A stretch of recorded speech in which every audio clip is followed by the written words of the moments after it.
వేరే దానికోసంగా ఖచ్చితంగా మనం అందరం కూడా తెలుగుదేశం పార్టీ బలపరుస్తున్న తెలుగుదేశం జనసేన బీజేపీ అభ్యర్థి బలపరుస్తున్న కావ్య కృష్ణారెడ్డి గారికి వేమిరెడ్డి ప్రభాకర్ రెడ్డి గారిని గెలిపించాలని చెప్పి మేము ఇంటింటికి తిరుగుతున్నాం. కాబట్టి ఈ సందర్భంగా ఇచ్చేసిన తెలుగుదేశం నేత మోహన్ గారు, అలాగనే భారతీయ జనతా పార్టీ ప్రధాన కార్యదర్శి మందా కిరణ్ గారు, సవీంద్ర గారు, సుధీర్ గారు, ఇతర అందరూ కూడా ప్రతి ఒక్కరు కూడా ఈ కార్యక్రమంలో తిరగటం పాల్గొనడం చాలా సంతోషదాయకం. వారందరికీ కూడా అభినందనలు. కృష్ణారెడ్డి గారి నాయకత్వం.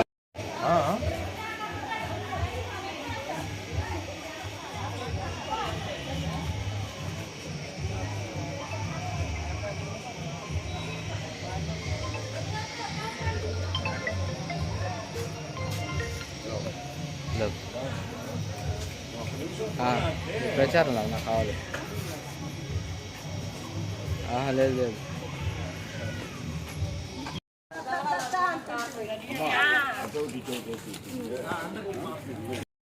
ఈరోజు మన కావలి పట్టణంలోని వడ్డిపాలెం సెంటర్లో 32వ వార్డులో బీజేపీ తెలుగుదేశం ఉమ్మడి అభ్యర్థి, జనసేన ఉమ్మడి అభ్యర్థి కావలి అసెంబ్లీ శాసనసభ్యులుగా కావ్య కృష్ణారెడ్డి గారు పోటీ చేస్తున్నారు. నెల్లూరు పార్లమెంట్ అభ్యర్థిగా వేమిరెడ్డి ప్రభాకర్ రెడ్డి గారు పోటీ చేస్తున్నారు.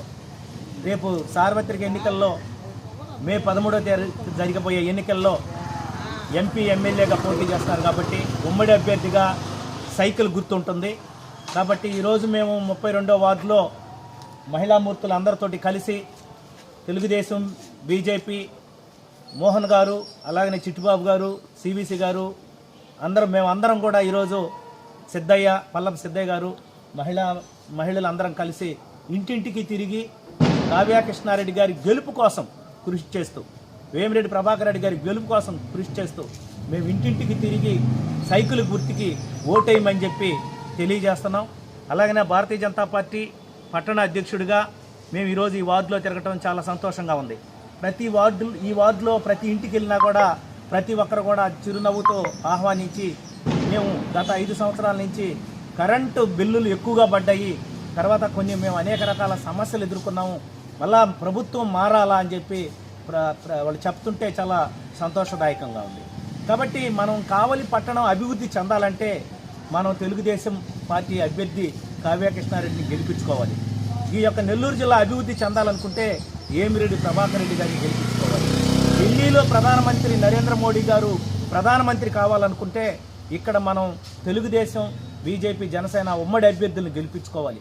కాబట్టి అందరూ కూడా తప్పకుండా మన కావలి నియోజకవర్గ అభివృద్ధి కోసం